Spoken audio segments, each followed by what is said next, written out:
Good morning, everyone, and welcome to another of the Teaching Academy PD series. We're kicking off the 2026-60 series today. We're already into another one, and we're at week -3 at the moment, so we have a few weeks leading into the teaching session, and we are continuing the Supervised Assessment series. A bit hard to know where one stops and another begins some days. I'm sure Elise might feel like that. This morning's session is on designing learning activities and resources to support student readiness for supervised assessment. And we have Elise Hogg from the Division of Learning and Teaching, joined by Nicole Mitchell, also from DLT, and they will be taking us through the session. The session is being recorded, and all of the artefacts along with the recordings will be provided firstly via the Teaching Academy Teams channel in the events tab, and then also added to the hub in Brightspace. For those of you not familiar with that, where that is, I'll put the link in the chat afterwards. But for now, I'm going to hand over to Elise and stick to the chat. Let's take it away, Elise. Thanks so much, Lachlan. All right. So welcome everybody to this professional development session. As Lachlan mentioned, I'm Elise Hogg and I work in the Division of Learning and Teaching. And I'll be joined today by one of DLT's wonderful educational designers, who some of you have likely worked with directly before, Nicole Mitchell. And I can also see that we've got some of our fantastic educational designers in the session today. So hopefully they'll be able to, if there's any insights or experiences that they might like to share relating to the session, they're definitely more than welcome to do that in the chat. Or they can jump in, and the same is extended to all of you as well. If there's something you'd like to contribute, just feel free to put your hand up, or you can post in the chat, and there will be opportunities throughout today's session to have a bit of a chat and a discussion as well. So as Lachlan mentioned, today we're focusing on how you can design learning activities and resources to support your students to get ready for supervised assessment. We'll be sharing a range of strategies and approaches with an emphasis on reusability and sustainability. So you can build something once and draw upon it again, making small tweaks where needed, rather than starting from scratch each session. All right, before we get into today's session, I'd like to first acknowledge country. I respectfully acknowledge the traditional owners and custodians of the many lands on which we live and work together. I pay my respects to elders within First Nations communities and acknowledge the continuity of cultures, languages, leadership, and knowledge systems. I acknowledge First Nations people's continuous connection to country, recognising the unique, diverse identity and cultures of people in our communities, regions, and nation.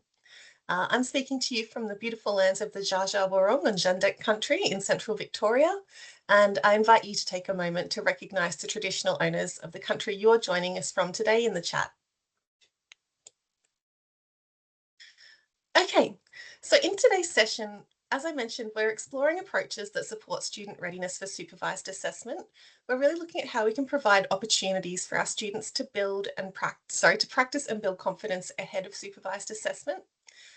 And again, the emphasis here is really on how we can develop practical, reusable student-facing resources that reduce uncertainty and make expectations explicit. So I just wanted to start out with a couple of mentees just to kind of, I guess, situate us and to kind of get a bit of a feel for what some of the challenges and experiences that we have in the room today look like. So the first question that we have is, based on your understanding or experience of supervised assessment, what do your students need to know or be able to do to be successful? And as you can see on the screen, hopefully we have our Menti. So if you go to menti.com, the code is 5332 5117. And I will also post the link to the Menti in the chat, should you prefer to use that. And let's cross our fingers that it all works. Oh, that's a big link. Right. So it doesn't matter if you've never delivered a supervised assessment or if you're really experienced and you've done quite a few of them. Again, we're just really looking to get a little bit of an understanding of what you think your students need. And that will help us to, I guess, sort of shape the session today.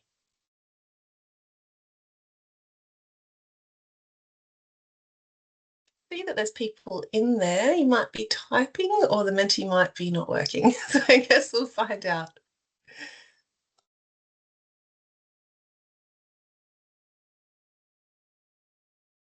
Hmm. Oh, yep, fantastic. Here they come.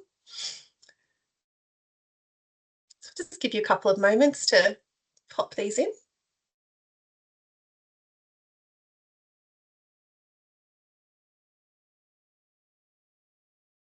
Yeah, great. These are really good. So expectations of what they need to do or don't need to demonstrate, how we can ensure they're feeling well supported. They need to know what to expect in the assessment and then know the subject content. Absolutely critical. Clear instructions. I think this is really, really important. Knowing the content and being able to articulate their understanding. Logistics is coming up quite a lot, as are clear instructions. So that's great to see. Practice opportunities. We'll dive into these today. Checklist to prepare during and after assessment. We actually have one of these for you lined up, so we can put a big tick next to that. Well-detailed, friendly and calm instructions. I really like that because it's not just about the clarity, it's also about how we're sort of positioning and framing the assessment to kind of reduce student anxiety and stress and help make the experience as positive as possible. Expectations on timing, depth of responses, how to reference in that context, how to connect, what to do if the connection fails. Yep, so a lot going on there. Fantastic. Thank you so much, everyone. And well-designed rubrics, so criteria is linked to the subject learning outcomes. I think this one's really, really important. I will just say that we're not going into rubrics in any depth or detail today. That will be our next session. So you can think of this as a bit of a two-parter. So in the next session, we'll really be diving into how we can make those rubric criteria really clear, easy to understand, and to really help our students know exactly what is expected of them. And we also did a session before this one where we looked at actually designing rubric criterion for supervised assessment. So you might like to go back and have a look at that one or register for the next session. Thanks so much to everyone who contributed. The next question, hopefully this is updated for everyone, is what learning activities or resources do you already use to support student readiness and preparation? And obviously that's in the context of supervised assessment. I should have probably written that down. So if there's anything that you're already doing, we'd love to hear from you. There might be something you're doing that we haven't thought of, that we can share with the group. There might be something that is really effective that we would be, oh, I love this, rubric unpack video. Fantastic, what a great idea. Videos are exemplars of IOAs. Yep, there's a great video resource that's been developed. Detailed task description in the subject outline. Practice session in the tutorial and peer review. Fantastic. I'm really interested in this rubric unpacking video, actually. This is something I haven't come across before. So I'm not sure who popped that there, but if you'd like to expand on that in the chat, or we will have time for a discussion at the end. So yeah, it'd be great to hear a little bit more about how you're actually going about this and what the students' response has been. Was that you, Lachlan? Well, you might have to tell us how you might do it then. Checklists, fantastic. Frequently asked questions in assessment resources, Q&As, support sessions, drop-ins, brilliant. These are all really great. And we'll make sure that we do capture these and pop them into the deck so that everyone who attended today can have a look at these in a bit more detail after the session. If anyone would like to come onto mic, and maybe like tell us a little bit about any of these that you've popped in here today, we'd love to hear from you. No pressure at all, of course, but if you would like to share. Look, I'll just say that concept of providing an explainer around the marking process is something that various academics that I work with over the years have done very successfully. In this context as well, obviously it depends on the quality of the rubric. I mean, I don't want to sound sort of judgmental in that space, but obviously the scope of good versus bad rubrics is kind of an infinite sort of continuum just about. But in this sort of context, particularly with integrated tasks where there has to be obvious kind of distinctions between the written artifact versus the actual supervised component, what's going into the rubric in terms of almost quantifiable detail for a student really has to have some time spent on that, not just for the students, but for the markers as well. Otherwise, the whole process is left to assumption. And having a video that actually walks through what's in the rubric and how the marking process is done will not only kind of inform what the supervised experience, what the student can expect it to look like, but what's really the thought processes that are going on for the markers at the same time. So in the same way that you should be looking at it for a written submission, I think in the context of the supervised components, it's just as important. Otherwise, you've got people that I guess are preparing for the wrong things. It's that Yeah, simple. well said, Lachlan. Thank you so much. I really like this one as well, short snippets of past students' experiences with IOAs. It's so valuable having the student voice and having the sort of student perspective being shared with our students so they can, I guess, see who's been there before, what their experiences was, how they might have navigated challenges, and to help demystify that process as well. Thank you so much, everybody. We'll jump back into the deck now.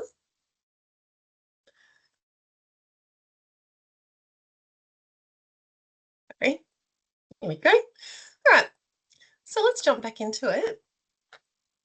I wanted to start out today with one of the simplest and probably highest value approaches. And I think we can really see that starting to come through in some of your responses around clarity, setting expectations, ensuring that students know exactly what is expected of them. So having a discussion with your students or creating a resource that explains to them why we are asking them to engage in supervised assessment and what they can expect when they're engaging in their own supervised assessment tasks. Many of our students are still quite unfamiliar with supervised assessment. So I guess we're all kind of in the same boat there, kind of navigating through these new waters. And that's often regarding what we are asking of them and why we're asking it. When we answer the why, it allows us to reframe the assessment for students as something that has educational, disciplinary, and professional value. And I've been looking through some of the research on supporting and preparing students for supervised assessment, for oral assessment. And there was a recent paper that was looking at IOAs or interactive oral assessments. And it suggested that while students initially reported anxiety about the oral format, their perceptions became increasingly positive with experience and scaffolding. So this suggests that student anxiety may be more about the unfamiliarity of the format itself than the actual format and the activity of supervised assessment. So the more that we can explain and prepare our students, the more positively we can position them for success. Communicating the why is one of the simplest and easiest places to start. So when you're designing such a resource or having a conversation directly with your students, you might like to think about how you can help them understand what to expect in their supervised assessment, how it connects to the subject learning outcomes, and help them connect the value of engaging in supervised assessment with their future professional practice. Obviously, what we're doing in the supervised assessment is trying to, in some way, replicate or create an authentic context for assessing our students' understanding. And in turn, that helps to prepare them for those future professional contexts that they'll be moving into. So have a think about how you would position and frame the why of supervised assessment in your own subject or discipline. Again, if this is something that you've done in the past, if you've already had these conversations with your students, we'd love to hear what you were talking about with them, how they responded, any ideas or approaches that you might have found effective. So feel free to pop those in the chat, or again, we will have a bit of time for a discussion at the end, so you're more than welcome to hold those until then. This one is really simple, obviously, but it is very high impact and low effort. And it's basically creating and sharing an LMS embedded resource.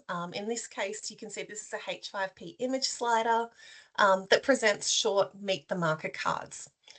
So again, in many of our supervised assessment tasks, the academic teaching the student may not be the same as the marker who facilitates and marks the supervised assessment. In some cases, we do have supervised assessments set up in bookings where the student is assigned to a sort of random selection of the markers within the system rather than selecting the marker themselves. It sort of varies across different disciplines, schools and subjects, but we will have students who may not have sort of had that opportunity to get to know or interact with their marker before they pop into their supervised assessment. So if we really put ourselves in our students' shoes, we can see how showing up to an oral assessment to be questioned by someone you've never met would be genuinely intimidating. So one of the simplest things we can do is let our students meet their markers beforehand. Now, this could be that you have the markers come along to a lecture or a class and introduce themselves in person or online. I know that's not always feasible to do this synchronously. So what we've done here is created an asynchronous resource that we can pop into our Brightspace. So you can see here we've got our academic, Charlie Sturt. Charlie teaches a subject that I've fabricated in the Bachelor of Communication, and he's based in Bathurst. This resource took me literally a few minutes to create, so it's something that you can whip up really, really quickly. And as you can see, we've got a professional but friendly photograph of Charlie. So really humanising him, making him feel approachable. We've got a little bit of biographical information about him and his interests to help humanise him to our students. And Charlie's also providing the students with some tips and tricks for success. The resulting bio is short and simple, but it helps our students to put a face to Charlie and see him as someone who wants them to do well, not an adversary who is there to trip them up. And again, the great thing about this approach is that you can build one card template in H5P and reuse the carousel each session. It's really, really simple to add and remove markers as you need. You can also create a template, so you might like set something up in PowerPoint that you can then import directly into H5P, and that will keep that element of consistency, ensuring that whichever marker a student books, they receive a warm, professional, reassuring introduction.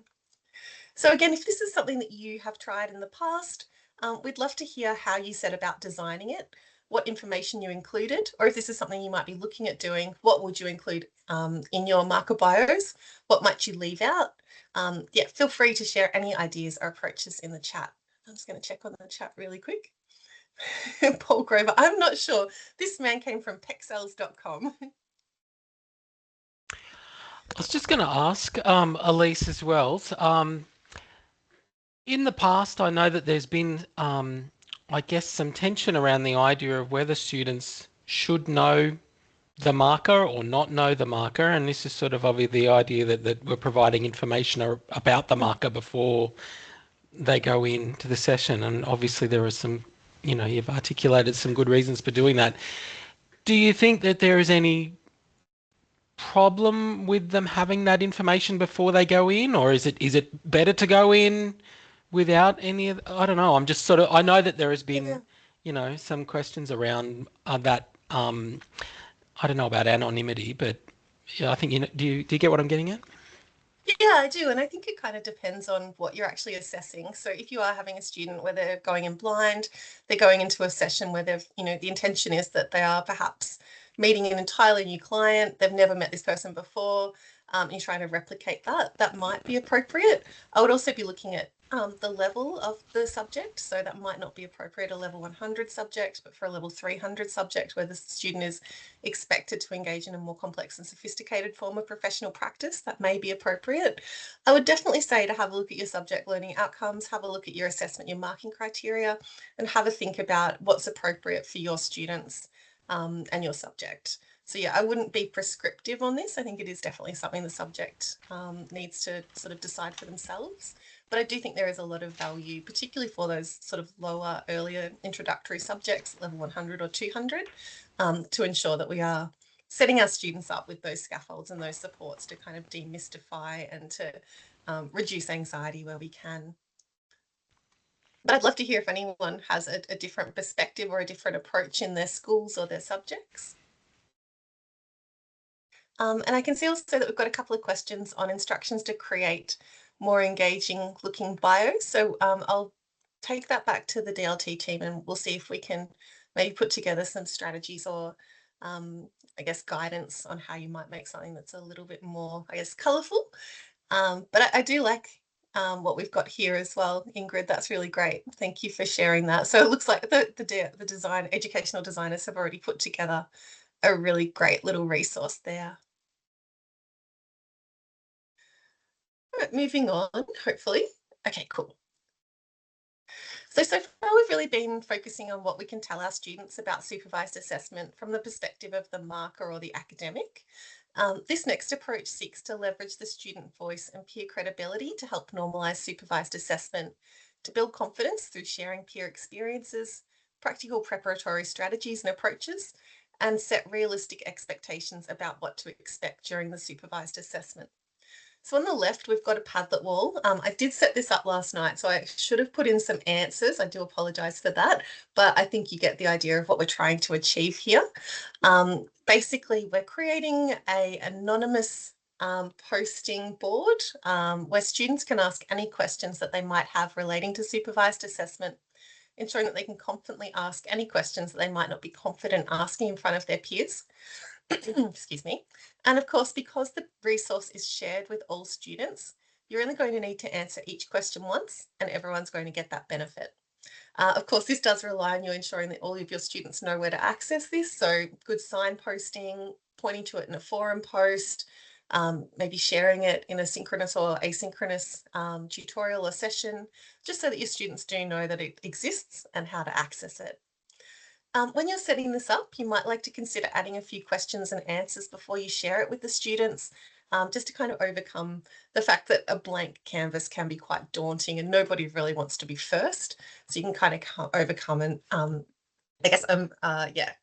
mitigate some of those challenges. And then on the right, we've got a Charlie blog post that was written by a student from the Bachelor of Occupational Therapy. I'm just going to pull that up on my screen so I can find it. Here we go, Understanding Supervised Assessment. This is a really great little resource written by Chloe De Bono. So basically, it is a first-person narrative about what the supervised assessment experience is actually like. So Chloe tells us what a supervised assessment is in her own words. She explains what the interaction feels like. So she, validates that it can be daunting, but once you settle into it, it's not too scary. She provides some of the things that went well in her session. She also provides some tips and tricks for preparation, from revising the subject outline, practicing delivering information aloud to your friends, classmates, or yourself, role-playing, potential discussion points and questions. And she's also got some tips here for supporting practical understanding. So what the value of the supervised assessment is in the context of her future professional occupation. And then some final thoughts. So I love this resource because I always think that sharing resources that are developed by students for students is a really simple way to normalise the experience, setting realistic expectations, dispelling the idealised or worst case scenarios that a student might be imagining. So hearing from peers who have been through the experience and succeeded really adds weight and credibility to the strategies and tips in these resources, and also leverages that peer credibility. Into the slide deck, there he is. Another great approach is to create a demonstration video that shows students what the supervised assessment experience looks like in practice, or you can use one that the DLT team has prepared earlier. Exemplars are one of the most effective tools for demystifying academic expectations, helping students to visualise the process and reducing anxiety of the unknown. Seeing a practical walkthrough brings the experience to life in a way that reading a subject outline or an assessment brief or even a marking guide really can't. So for example, I love this IOA video at the top of the screen because not only does it model the tone, the pace, and how the marker asks the questions and how the student responds, but Dr. Nicole Sugden, who is playing our student, she models what an anxious student might go through. So the value is this is that we're really allowing our students to see someone who's nervous being supported by their marker through the experience. And this is helping our students to not only validate their own anxiety, but also to consider their own strategies to deal with anxiety and nerves, while also reassuring them that their marker is there to support them through the process. So in this case, the marker, who is role-playing with Nicole, is really supportive, really helpful, and really responds to the students' challenges and anxiety in a really fantastic way.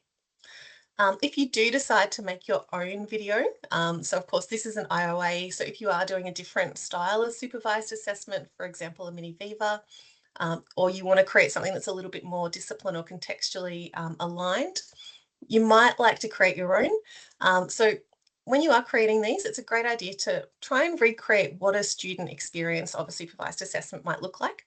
Most of our students are probably not going to be perfect the first time. So modelling pauses, clarifications, and imperfect phrasing deliberately allows our students to see that these are normal and expected and not signs that they've gone wrong somehow. You might also like to add a short debrief after the mock supervised assessment, explaining why the response worked so that your students can connect what they saw in the video to what the rubric and marking criteria is evaluating. Or you could ask your students how they would mark the example based on rubric criteria and use their responses to open a discussion about what strong performance actually looks like in practice. So I'll just jump quickly into yes, Lachlan, please go for it. Thanks.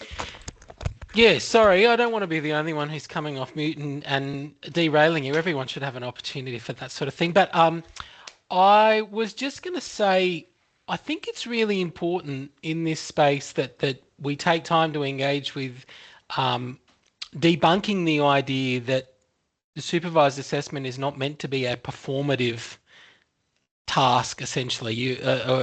Well, I'm not seeing in rubrics, for example, students being told that they're going to be given grades based on how eloquently they sort of conduct themselves in this task, as one example, or the complexity of the language that they're using, etc. And I know that it's cropped up a few times in when we have sort of moderation around responses as saying, and here's an example of a HD response, and we look through the recording and things, and the student obviously conducts himself very well in that space. But I think it does provide a real sort of point of contention around either debunking that and saying, well, this is around understanding, or you talked about, demonstrating imperfections in a way. And I don't know whether maybe we need to kind of get into that a little bit more. Yeah, it's interesting. I had a chat about some with an academic who's recently delivered some IOAs, and what they were kind of reflecting on was that often one of the stronger responses that they were getting from students were not necessarily the most eloquent or perfect responses. They were often messy, meandering, but the student was able to address what was being asked of them. They were meeting the rubric criteria. They were exhibiting they were demonstrating that they were, thinking, problem solving, reasoning, able to rationalize and explain. So yeah, if it's not in the marking criteria or in the rubric, that performance element, it does impact our validity if we are sort of trying to assess that. If you do need to have those performance standards assessed and evaluated, then it's definitely really critical that they are part of the rubric. And Lachlan did a really great session on designing two-part rubrics, particularly for integrated assessment, that you might like to have a look at if that is a design consideration that you're working with. Michael's just popped in the chat. I recall hearing Nicole gave a pass and HD level mock IOA. I thought she said it was useful for students and markers. Yeah, I think that's a wonderful idea. So showing what performance or it's hard to sort of describe it now that we've sort of differentiated between performance and I guess demonstrating knowledge and the ability to kind of respond to those marking criteria. But showing students what different standards of supervised assessment might look like is a really, really great way to help them differentiate between those performance levels that I think can often be a little bit tricky to kind of pull apart when they're in the rubric. Like the difference between a C and a D sometimes might feel a little bit ambiguous, whereas if you've actually got an example to show the students, that can be immensely helpful. Nicole, thanks so much. Jump on. Yeah, hi. Thanks, Lachlan. I think you raise a really good point. And I think in terms of preparing students for the supervised component or supervised assessment, I think in my case with my subject, I had a criteria about the students using appropriate language and terminology. And so it wasn't about, like being all fancy, not fancy, but, like how you actually conduct, but being able to communicate and articulate ideas clearly using the correct terminology that's professionally relevant. Just like when we are marking an essay or report, we do look at language, we look at clarity of expression. And having marked many papers and some supervised assessments as well, I think it's important to remember and explain to students, if you sound confused, whether it's in a written form or a spoken form, then it's more difficult for us to be able to assess your level of understanding. because we're not sure if it's a writing issue or a communication issue, or it's because you're actually confused about the content. And I think that's where having practice sessions is so important, to be able to get students learning and practicing how to actually articulate their level of understanding. And maybe I can do that myself. Hopefully I get the point that I'm making here is that, yeah, I think it's not a performative assessment, especially in, but I do think we need to look at, can the students actually use the right terminology in the right way to express and answer questions. Absolutely. Well said, Nicole. Sorry, Lachlan, were you going to jump in there? Oh, I guess only that sort of feeds into that question of whether or not, like on your Padlet board before, you had that question there, do we get the questions in advance? Or an indication of the questions in advance. And we certainly get asked that from time to time. The moment that you do that, of course, you're leaning into that performative aspect, because someone's essentially trying to commit to memory responses to particular question areas. That's before we consider the use of AI or anything else in this regard to help generate those responses. So that the challenge of authenticity and being able to function at that level, to show understanding, is obviously at the crux of this. Absolutely. Thanks, Lachlan. Daniel, you've got your hand up. Hi. Hi. Yeah, just to follow on from Lachlan's point, would something like if they prepare a presentation and then deliver it live, does that count as supervised assessment? Like, is there a kind of like a scale of more or less supervised? Or is there a set of criteria that we can use to evaluate what counts as supervised versus what counts as unsupervised? Because to take Lachlan's point, for the presentation, they could just, get AI to write it, memorize it, and then deliver it. So what counts as supervised, I guess, is my question. That's a really great question. So we do have on the DLT website a list of different supervised assessment approaches. So you can see here, these ones are the standalones rather than the integrated. So the integrated, of course, is where you have the artifact, and then you have the supervised assessment that responds to the artifact that the student submitted, whereas the standalone is a self-contained task that is conducted under supervised conditions. So we have IOAs, case-based oral assessments. I do believe presentations are on here somewhere. Yep. Presentation, student delivers a structured oral presentation with or without visual aids, often followed by Q&A. And so within the context of that presentation, the suggestion here is that there would still be an opportunity for the student to answer some questions about their approach. In this case, they are a little bit more reflective. Why did you structure your presentation this way? How does your solution connect to theory? Yeah, Ingrid's just popped in. The presentation often includes an asynchronous element for supervised assessment. Ingrid, I'm just a little bit unclear about that. Includes a synchronous. Oh, sorry, I think. Sorry, at the same time, sorry, typo. Oh, fantastic. Thank you. So there's often that, like sort of a mini viva at the end of it, or a chance for the student to kind of talk through their thinking. So yeah, I guess again, you'd be thinking about what the purpose of the task was, and if you were concerned about your students being able to outsource the presentation to AI and then potentially remember exactly what they've sort of received from AI and just kind of regurgitate that, may not be the right option for you. Trudy, yeah, thanks. Yeah, I was just going to say there's a heap of great examples in there, and I think, Daniel, the way that we like to look at it is there needs to be some kind of on-the-spot interaction to be supervised. So it's not just leaning into what they've been able to memorise or perform, but there is that sort of dialogue or question and answer in some portion of it that can make it then truly supervised. Yeah, Very that well makes said. sense. Thanks very much. Thanks so much. Great response, Trudy. And yeah, there's also, of course, the integrated as well. So if you're interested in looking at the different types of supervised assessment that might be available to you, you can definitely have a look through there and sort of think about what might be most suited to your context and your students. Great suggestions and tips from our EDs, who of course are working at the cold face with the academics. So it's always fantastic to hear from them. So if there's anything else that you guys wanted to jump in with before we move on? Love to hear from you. Sorry, I'll jump in. Just on that, Daniel, what I did in my subject, I actually had students do a pre-recorded presentation and submit that. And then I had some questions about what they submitted and then had further questions that drew on the content in the presentation. And that I found that, I mean, this is, if you're the one person marking all of it, it's really great way, because immediately I start thinking, oh, I can ask them this, ask them that while I'm marking that pre-recorded bit, and then I can sort of have that real strong connection with that. And yeah, but I'm happy to talk to you about that a bit more if you like. Just reach out to me. Thanks so much, Nicole.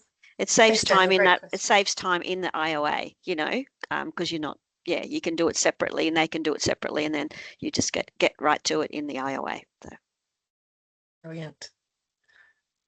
All right, the next strategy is one that we've seen suggested by a number of you in that first little activity that we did.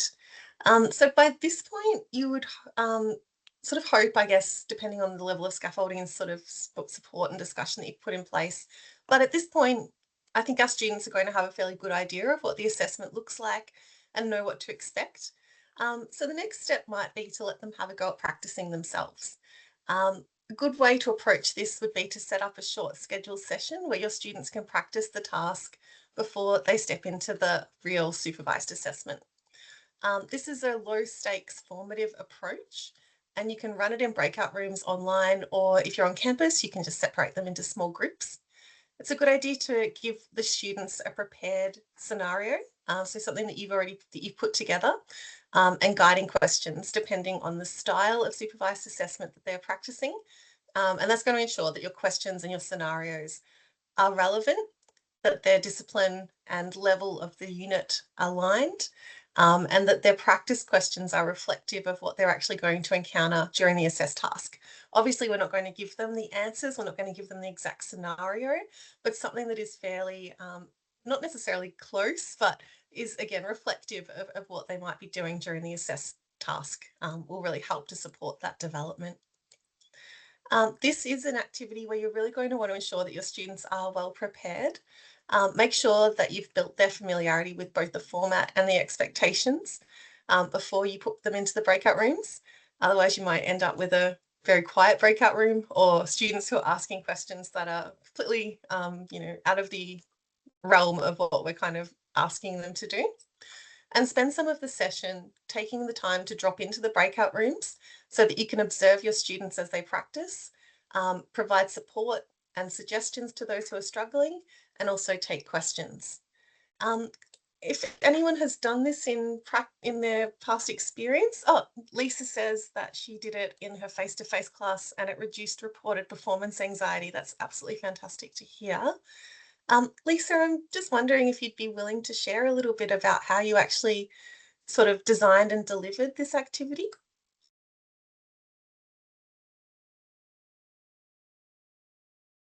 Maybe when we get to the end of the session. Oh, Sorry, thank you so I was much, trying Lisa. trying to unmute myself. Sorry, I'm a little bit under the weather, so I apologize for my stuffy sounding Appreciate voice. It's my first session teaching, so I was being very innovative, I guess.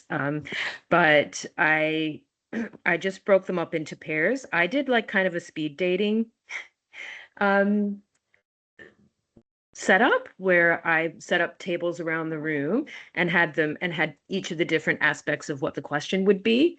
And then just had them kind of go around and talk to each other. So they had a chance to talk to different people, get different ideas about how they might approach the answers.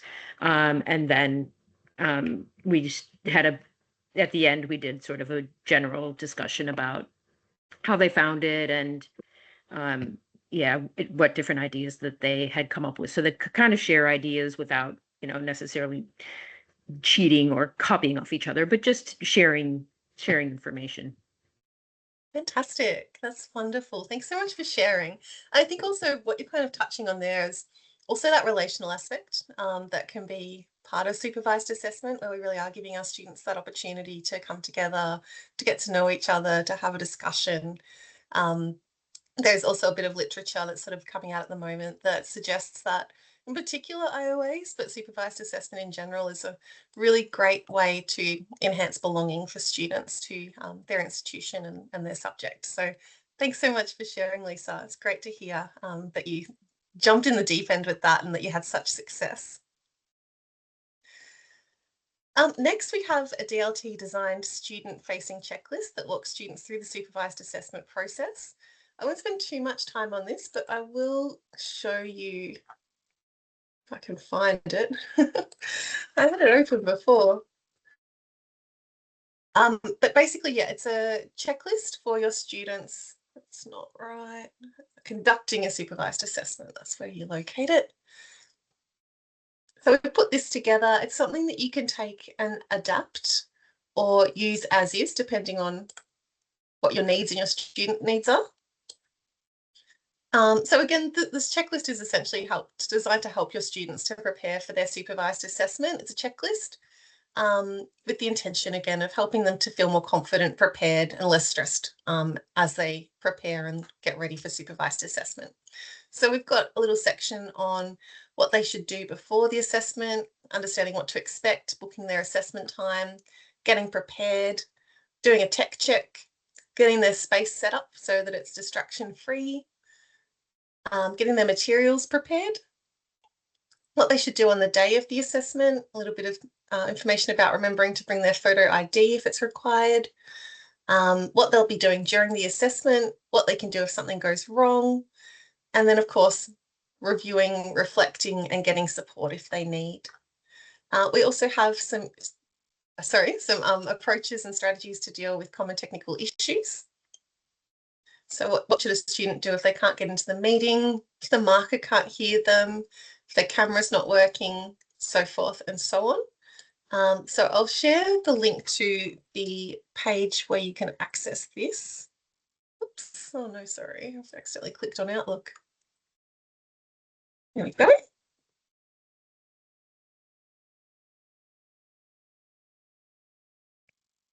Magnificent.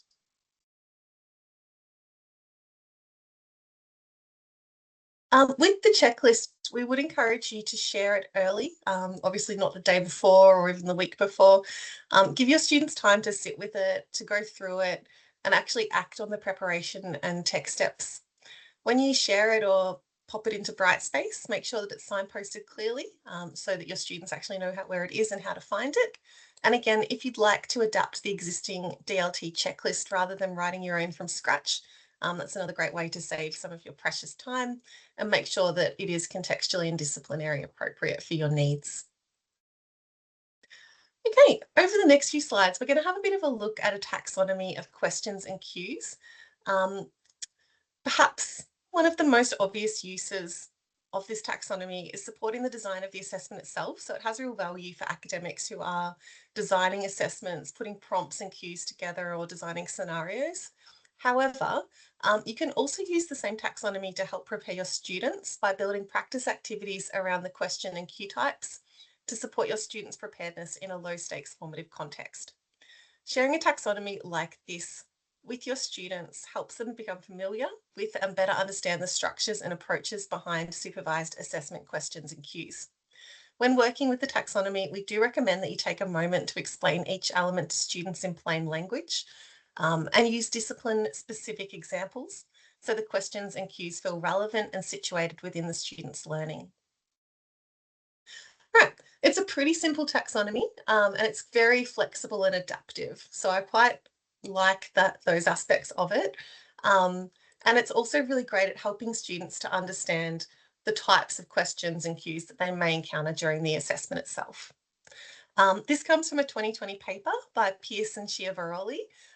Basically, they've developed a taxonomy of questions and cues specifically designed for oral assessment contexts. So we'll work through each example. We'll work through each one with examples for both an IOA and a mini Viva. So you can get a bit of an idea for how the same type plays out differently depending on the format. So the first question or cue type is the opening question. This is how you set the student up. Its job is to settle the student in and tailor the conversation to them, their work, or the scenario in front of them. In a mini Viva, I've set this up as just a bit of a question. So we're just imagining this is an English mini Viva, or a student is responding to perhaps an essay they've written about a poetry collection. So just warming the student up, what parts of the poem resonated most strongly with you? So we're not really addressing like a knowledge or understanding at this point, rather how the student responded and reacted to the poem and what really stood out to them. So again, trying to warm them up and ease them into the session. And again, this will differ depending on the level of the subject, the level of the assessment and what you're expecting. I'm sort of thinking about, the level 100 students, how we're really scaffolding and preparing them. So that's something that you might consider.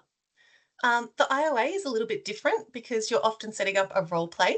So you can see in the example, the assessor is explaining that they're going to play the client while the student plays an occupational therapist. And we're also checking in with the student before we begin, making sure they're comfortable, if they have any questions before they get started. Remember that in the IOA, the scenario itself is normally given to the student during their preparation or reading time, so they're not hearing it cold. But that also means you don't necessarily have to restate exactly what the scenario is. You can just kind of give a bit of a, condensed version, I suppose, where we're just checking in that they understood and making sure that they're ready to get going. Next, we have repeating a question or providing a cue. So this is when a student has misheard or missed something and you want to bring it back into view so they can pick it up themselves. In the IOA example, we've got the assessor staying in character as the client and restating information that they had previously provided to the student that the student had not picked up and taken through. Of course, if noticing that information is part of what you're assessing, then you wouldn't use this cueing approach. So it's going to be different again for different levels, different contexts, different disciplines, and different marking criteria and rubrics. Next, we have clarifying cues. You can use these when a student's answer is unclear or could be read more than one way, and you want them to more strongly articulate what they actually mean. So in the IOA, you can see our role play patient is asking our occupational therapist to put it in plainer terms for them. And in the mini Viva, the marker is gently prompting the student to be more specific. Now, the probing cues are probably the most critical and complex. This is where you're pushing past the answer to draw out the student's reasoning, justification, or decision-making. And now I'm going to hand over to Nicole, and she's going to walk you through some approaches for developing probing cues and questions, and also have a bit of a chat about how they benefit both students and markers. Thanks so much, Nicole. Thanks, Elise. So with the probing questions, really there's two things to consider here. You might kind of provide and tell students you're going to ask these types of questions. You don't give them the exact question because we want to go around that whole rote learning piece. So that you might be quite, tell the students, and I did that in my marketing and consumer behavior class. I told them I would ask them a what if question and a why not question. So that was actually contained in the rubric, which we can talk about in the next session. Or you can use them while you're doing your mini Viva, especially useful when you're trying to work out, that I used to find with marking, it's often hard to go, is it a credit, a distinction? Is it actually a HD? It's often with marking, the HD and your pass and you definitely know the fail. But sometimes it's that little bit of the gray area that you go, and that's where you really need to assess the students' critical understanding, their depth of understanding. So I designed this back in 24 and revised it again. These things come around, and really there's two really fundamental questions you can use to probe the students: the why not and what if. And why not is really a useful one as a question starter. Of course, you add the ... that's relevant to your discipline and assessment task and the marking rubric. But it really calls for a defense and justification as to why a student has given you a certain response to a question or an approach that they're recommending. The student may discount or challenge the marker suggestion. Well, I didn't suggest this because of X, Y, Z. So an example there for a marketing pitch, well, why don't you just lower your prices or hire more staff? Physio, well, why not? You suggested this, but why don't you just get the student to stretch more? The patient, to stretch more. Or if it's an artifact-based element, you might ask them, why didn't you include something else in the infographic that they submitted? And the what if part is, what if? So that adds a variable. So that's actually another next level again, because you're now giving students an extra variable to consider in their response, whether it's an extra time factor, an extra element. So it adds variable and prompts to students to demonstrate that really critical thinking application skills specifically. Do they really understand it enough that if something changes, they can still make some kind of conclusion? So with the marketing pitch, it might be, what if a new competitor? What do you suggest you do with your marketing strategy if you get a competitor move in next door? So immediately, whole new scenario. A physio, well, what if your patient also suffers from arthritis or anxiety or lives alone? Will your recommendation for their treatment plan still stand? And why not? And so same thing, you know, the what if is that unpredictability of the students being able to predict what may happen. So for students, and this is how I pitch it to the students, it's really giving you the opportunity to evidence your level of understanding. Show off what you've learnt this session. You've worked hard, let's show off what you know, right? And it's really going deeper into that application of content and theory, referring and explaining how models may apply, and through that well-reasoned and well-justified responses. And for markers, it doesn't let you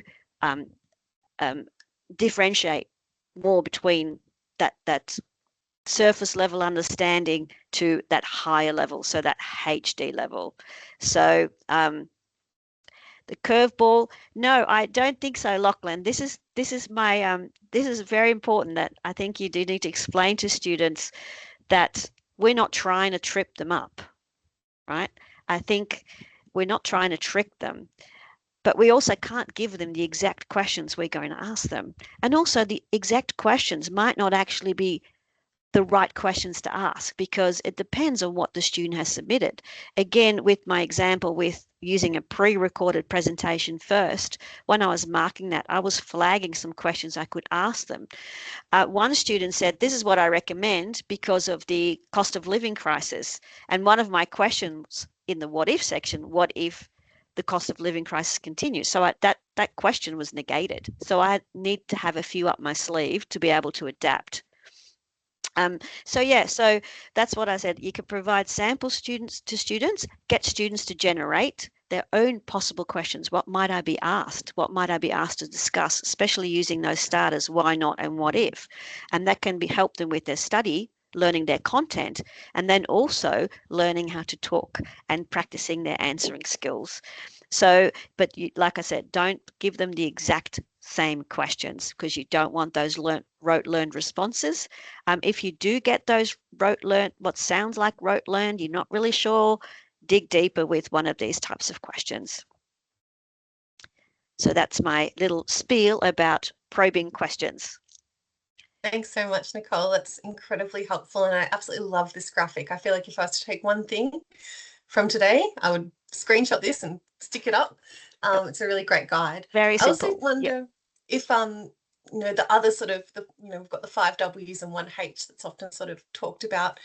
Do you think that this could be adapted as well for, like, you know, a what if question, sorry, for how or who, what, when, where, why, how, those kinds of question stems as well for developing a sort of a larger sort of repository of probes?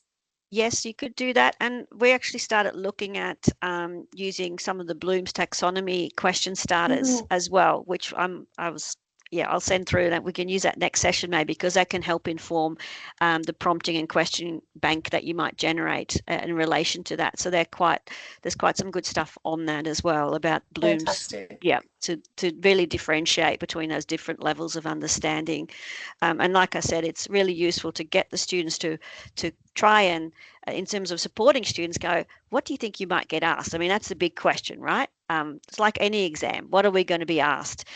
So if they start practicing thinking about what they might be asked, then they start really thinking about what the content, the task, the marking rubric, the learning outcomes. So yeah, get them involved with that. And then they're learning the content and the questioning approaches as well. Beautiful. Thank you so much. All right, so just a couple of tips and tricks for developing question and cues. Again, use those how, why, and what cues to draw out the reasoning and process behind the student's response.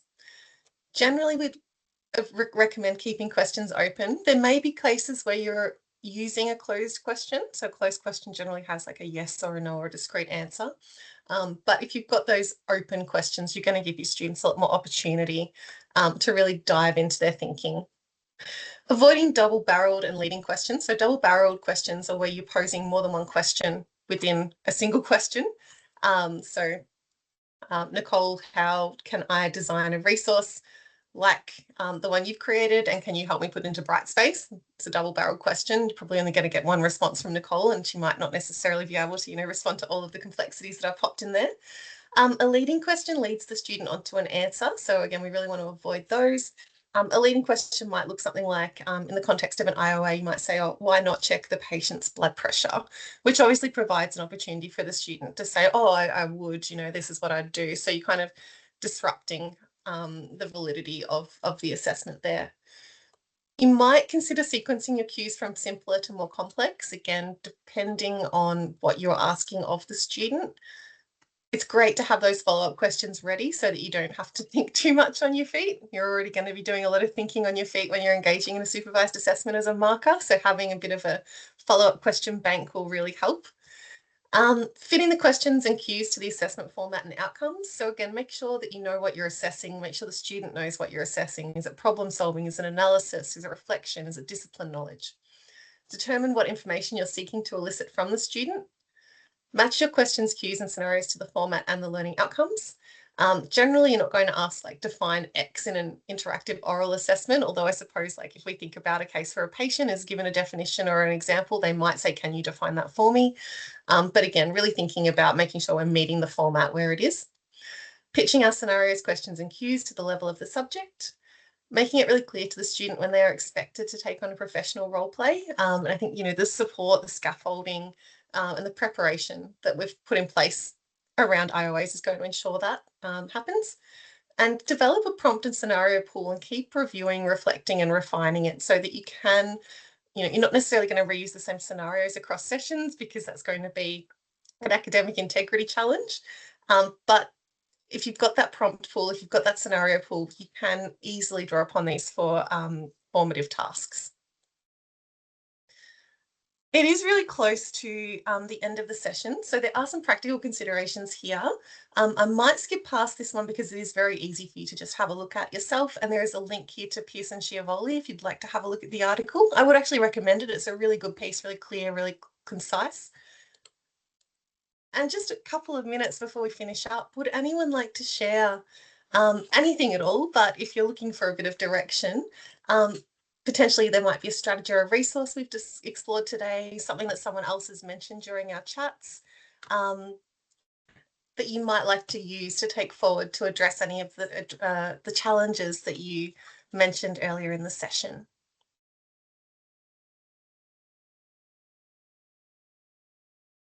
Nikki. Hi. Hi. Look, I'm teaching in inclusive ed and I'm finding some of the responses students are using can be found by Googling or generative AI.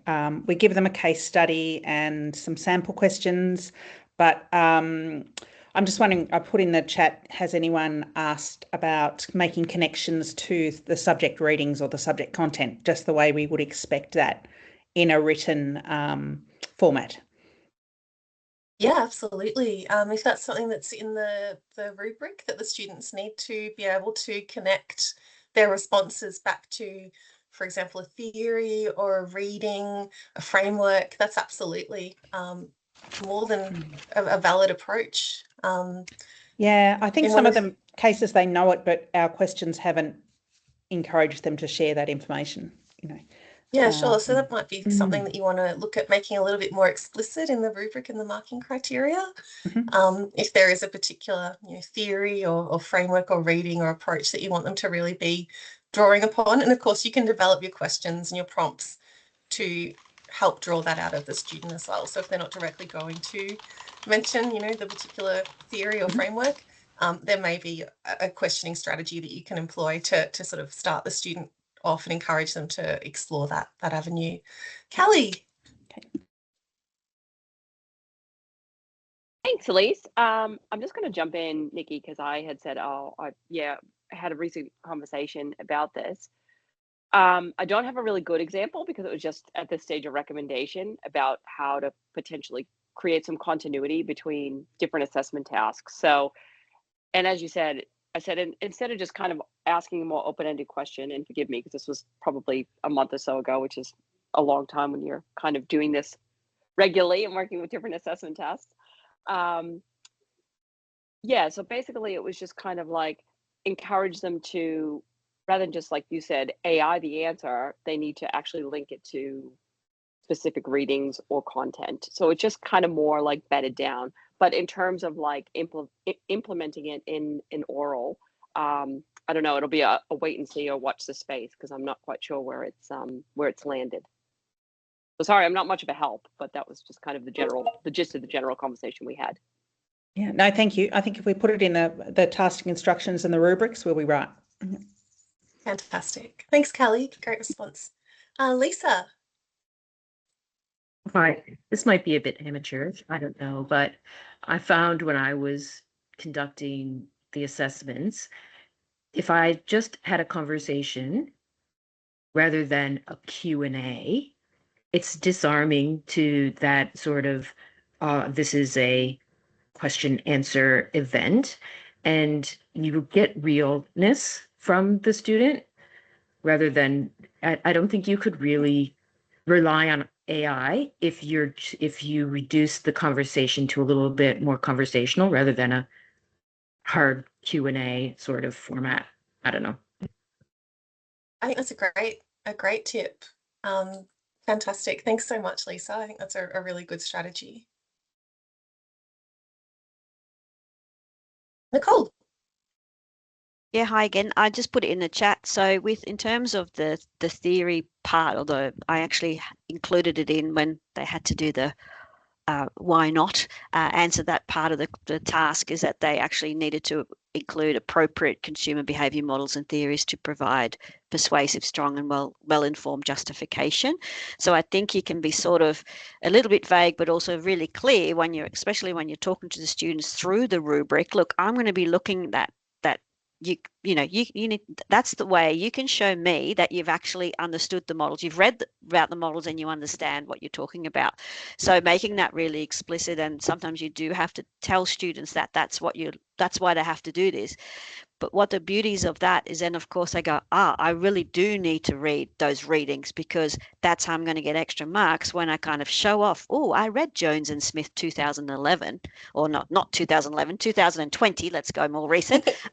So, again, give students those little tips of like, show me that you've read these things, just like you would if you had a written essay report. You put your references in to show how well informed you are. You haven't just used one reference, that sort of thing. So I think we need to be really quite explicit to the students about that's how they can show that off. Yeah, but and then next level again, just like in a written report. On the other hand, these people said this, and I know in inclusive ed there's quite a bit of contradictory readings, right? Is that true, Nikki? Could I say that fair generalization? So again, students can show that they've actually really thought about different points of views, they've read widely, and they can really discuss in depth and give good answers or discussion. Yeah, look, I think one of our issues is, they can Google, supports for UDL supports for a student with autism, that sort of thing, and then apply it to the case study. So yes, that's certainly something we need to tighten up on. Yeah. Thanks, Nicole. Kelly, I can see you've got your hand up too. Sorry, I think I was trying to put my hand down. Unless it's another You're so fine. I've done that many a time. All right, wonderful. It is 11:05 and I don't want to hold anyone too much longer, because I know we've all got a lot on our plates and we're very busy. But I do want to just say a big thank you to everyone who's come along today. We really appreciate your time, and a special thank you to all of the educational designers who have popped in and who have shared their experiences, expertise, links, resources, screenshots. We really appreciate you. And yeah, a huge thank you as well to my co-presenter, Nicole. We will have our next sessions coming up towards the start of next month. So please check out the Teaching Academy if you'd like to sign up to attend those or receive the recording. Thank you again, everyone, for your wonderful contributions, and we hope you found today's session useful. Thanks, everyone, also for jumping in and your suggestions. Much appreciated. Thank you.